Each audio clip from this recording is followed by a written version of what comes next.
السلام علیکم ورحمۃ اللہ وبرکاتہ۔ وعلیکم السلام ورحمۃ اللہ وبرکاتہ۔ پارہ نمبر 17 سورۃ الحج آیت نمبر 66 آیت نمبر 66 وَهُوَ الَّذِي أَحْيَاكُمْ۔ اعوذ باللہ من الشیطان الرجیم۔ اعوذ باللہ من الشیطان الرجیم۔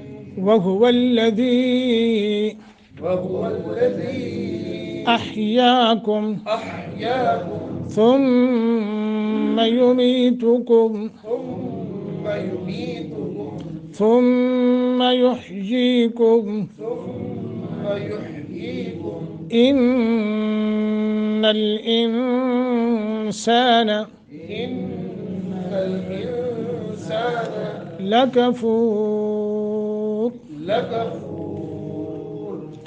وهو الذي أحياكم ثم يميتكم ثم يحييكم إن الإنسان لكفور۔ جی اقبال بھائی۔ اعوذ باللہ من الشیطان الرجیم۔ وهو الذی احیاکم ثم يميتكم ثم يحييكم إن الإنسان لكفور۔ جزاکم اللہ۔ وَهُوَ الَّذِي وَهُوَ الَّذِي واو موٹا اور ہا جو ہے ہتئی ہے سینے کی طرف سے، پھر آگے واو وَهُوَ الَّذِي وَالَّذِي کر کے۔ الَّذِي ویسے تو حروف مدہ ہے، یا ساکن ما قبل کسرہ اور اوپر سے مد منفصل بھی ہے، لہذا 2 الف سے لے کے 2.5 الف تک کھینچ سکتے ہیں۔ احیاکم احیاکم ثم غنہ کریں گے، میم مشدد ہے۔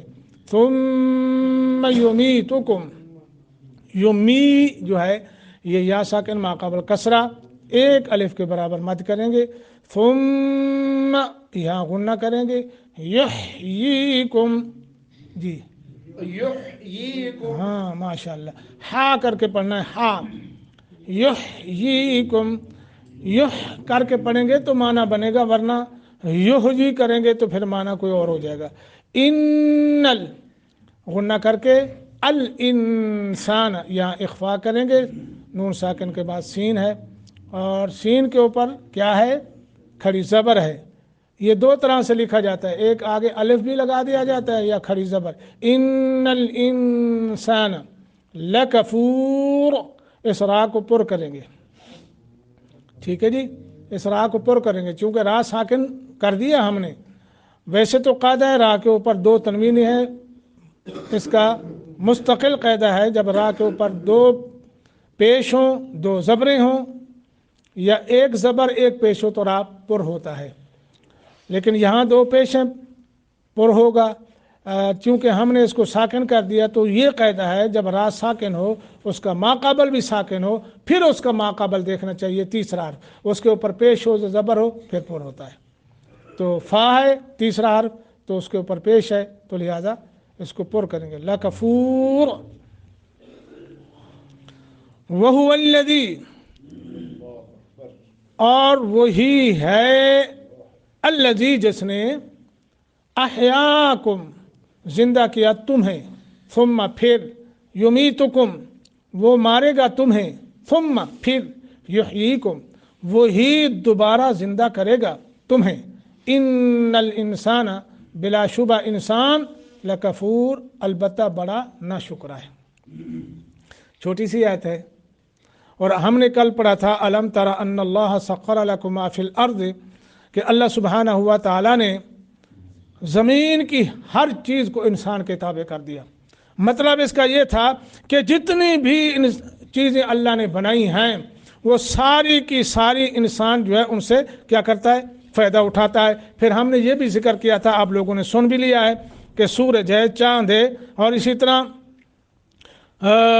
جانور ہیں اور پھر جنگلی جانور ہیں اور پھر سمندری جہاز ہے، پھر ہوائی جہاز ہے، یہ سب کے سب اللہ نے تابع کر دیے۔ ورنہ میرے بھائیو یہ دیکھیے نا جی، کتنی طاقتور، مثلا پانی کو دیکھ لیں، بجلی کو دیکھ لیں، ایٹم کو دیکھ لیں، یہ کتنی منہ زور قوتیں ہیں کہ نہیں ہیں؟